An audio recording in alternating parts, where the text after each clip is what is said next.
नमस्कार दोस्तों, आज फिर आपका स्वागत है क्राउन इमिग्रेशन के यूट्यूब चैनल पर। तो आज की वीडियो है जर्मनी से रिलेटेड, स्पेशली जर्मनी के ब्लॉक्ड अकाउंट से रिलेटेड रहेगी, क्योंकि अभी जर्मनी ने ड्यू टू ब्लॉक्ड अकाउंट के कारण बच्चों के वीज़ाज़ डिक्लाइन किए हैं। अभी मेरे पास 5 बच्चों ने अप्रोच की हैं, उन्होंने डिफरेंट कंसल्टेंटों के थ्रू अप्लाई किया हुआ था और एक बच्चा हमारा भी इफ़ेक्टेड हुआ है, जिसका जो blocked account Kotak Mahindra bank के अंदर था। तो जर्मनी में किसी भी बच्चे ने वहाँ की आइदर पब्लिक या प्राइवेट यूनिवर्सिटीज़ में जाना है तो उसको ब्लॉक्ड अकाउंट खुलवाना पड़ता है, जिसकी अमाउंट अप्रोक्स 11,208 यूरो की है। 11,208 यूरो का ब्लॉक्ड अकाउंट करवाना पड़ता है, जिसको कि पर मंथ हम ये बताते हैं कि वहाँ पहुँचने के बाद वो पर मंथ अपनी जो विड्रावल है 934 यूरो पर मंथ को विड्रा कर सकता है जब वो वहाँ पहुँच जाता है। तो अभी क्या है, कौन से ऐसे बैंक है जहाँ पर ये अकाउंट खुलवाना चाहिए, तो कोटक महिंद्रा में क्या प्रॉब्लम आई है उसके बारे में ये हमारी कंप्रहेंसिव डिस्कशन रहेगी। अगर किसी भी स्टूडेंट का जो स्टूडेंट वीज़ा जर्मनी एम्बेसी ने due to Kotak Mahindra bank के कारण रिजेक्ट किया है या रिफ्यूज़ किया है, वो इमीडिएटली हमें कॉन्टैक्ट करें। जर्मनी को हम पिछले आई थिंक 12 साल से मैं वहाँ की पब्लिक यूनिवर्सिटीज़ में बच्चों को भेज रहा हूँ। कोटक महिंद्रा के में ही मैक्सिमम बच्चों के अकाउंट खुलते रहे हैं। उन बैंक जो सर्टिफिकेट देता है उसी के बेस के ऊपर वीज़ास ग्रांट होते रहे हैं।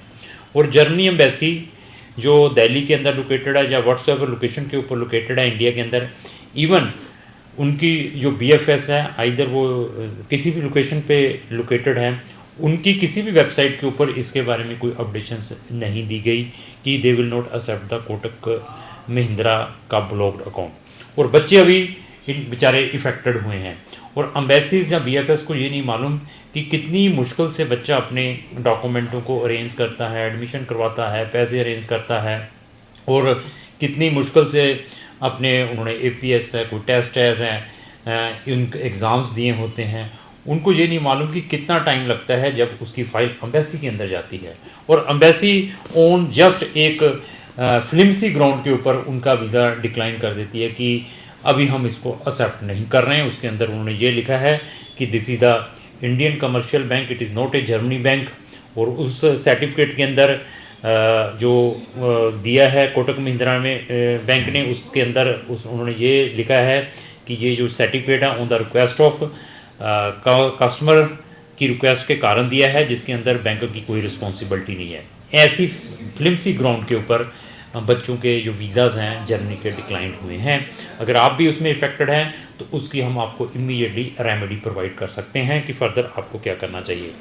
तो इस वीडियो में मैं 6 बैंक बताऊंगा बच्चों को। इन फ्यूचर अभी आप उन ही बैंकों में अपने अकाउंट खुलवाने की कोशिश करें। हमारे जितने भी मैक्सिमम वीज़ाज़ आए हैं वो कोटक महिंद्रा के बैंक के ऊपर भी आए हैं। इवन जो जर्मनी के अंदर बैंक है उसमें भी कुछ बच्चों ने खुलवाया है, उनके हमारे पास सर्टिफिकेट पड़े हैं, उनके ऊपर भी सेम वर्डिंग है।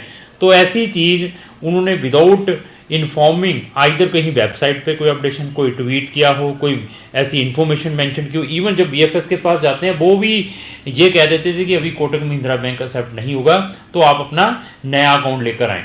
तब भी बच्चा कहता है कि कोई बात नहीं, हमें रिलीफ मिल गया, अभी हम चेंज करें। हाँ, BFS ने भी फाइल ले ली, एम्बेसी के बाद प्रोसेसिंग की और 2-4-5 दिन के अंदर ऐसी ग्राउंड के ऊपर बच्चों के वीज़ाज रिफ्यूज़ किए गए हैं।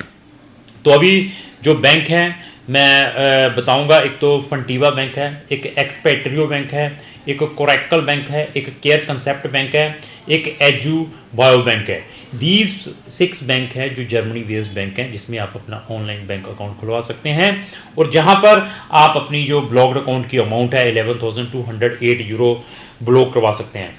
और इन बैंक में क्या है कि कुछ बैंक आपको आपकी जो हेल्थ इंश्योरेंस है, जिसको ट्रैवल इंश्योरेंस है, वो भी फ्री ऑफ कॉस्ट प्रोवाइड करते हैं, तो उनके रेट भी अच्छे हैं। इन्हीं 6 बैंक में मैं आपको ये भी बता सकता हूँ कि किसके सबसे कम ट्रांजैक्शन चार्जेस हैं, किसके कम मेंटेनेंस चार्जेस हैं, वो भी हम अपने प्रोस्पेक्टिव स्टूडेंट को बताते हैं। क्राउन इमिग्रेशन जर्मनी में नंबर ऑफ स्टूडेंट्स को पढ़ने के लिए भेजता है एक्सक्लूसिवली वहाँ की पब्लिक यूनिवर्सिटीज़ में। अभी पब्लिक यूनिवर्सिटीज़ में आपकी प्रोफाइल बहुत इंपॉर्टेंट है कि आपकी प्रोफाइल कैसी है, आपने IELTS के साथ है, विदाउट IELTS हैं, आपका grading system Germany grading system में कैसे कन्वर्ट करवाया जाता है, APS क्या है, टेस्ट एज क्या है, स्टूडेंट कोलीग क्या है, जो जेई मेन और एडवांस के साथ अप्लाई करते हैं उनके लिए क्या बेनिफिट है, NC प्रोग्राम कौन से हैं, नॉन NC प्रोग्राम्स कौन से हैं, जूनियर असिस्ट क्या है, उनकी क्या एप्लीकेशन फ़ीस है, जी सारी की सारी इन्फॉर्मेशन आपको फ्री में मिल सकती है।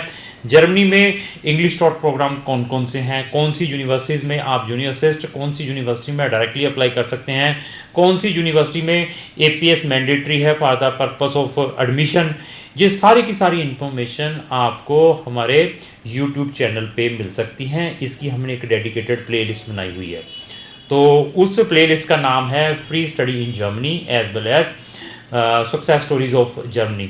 इन दोनों का लिंक मैंने डिस्क्रिप्शन बॉक्स में लगाया है, वहाँ जाकर हमारी नंबर ऑफ वीडियो से ज़रूर वॉच करें, ताकि आपको कोई भी पर्सन गलत कंसेप्ट बताकर ट्रैप ना कर पाए जर्मनी के नाम के ऊपर। हमारे बच्चों की एलिजिबिलिटी वहाँ पर फ्री यूनिवर्सिटीज़ की बनती है, इधर bachelor master PhD, but awareness नहीं है, वीडियोस वॉच नहीं करते हैं, रिसर्च अपने लेवल पर नहीं करते, वो प्राइवेट यूनिवर्सिटीज़ में पहुँचने के बाद हमें फिर कॉन्टैक्ट करते हैं। तो मैं आज का जो कंसेप्ट था ब्लॉग्ड अकाउंट के ऊपर था, अगर आपका visa due to Kotak Mahindra bank के कारण रिफ्यूज हुआ है जर्मनी एम्बेसी से, आइदर वो दिल्ली के अंदर लोकेटेड है या किसी भी लोकेशन पर लोकेटेड है, तो हमें संपर्क करें। तो आपके केस को देखने के बाद मैं आपको सजेस्ट करूंगा बेस्ट से बेस्ट कि आपके लिए बेस्ट से बेस्ट क्या किया जा सकता है। अगर आपके किसी भी फ्रेंड ने जर्मनी में फ्री स्टडी के लिए जाना हो या किसी भी कंट्री में जाना हो, उसको जो मेरी वीडियो जरूर शेयर करें। लास्ट में मेरी यही रिक्वेस्ट है, अगर आपको जो मेरी वीडियो अच्छी लगी इसको लाइक एंड शेयर करना ना भूलें। Thank you.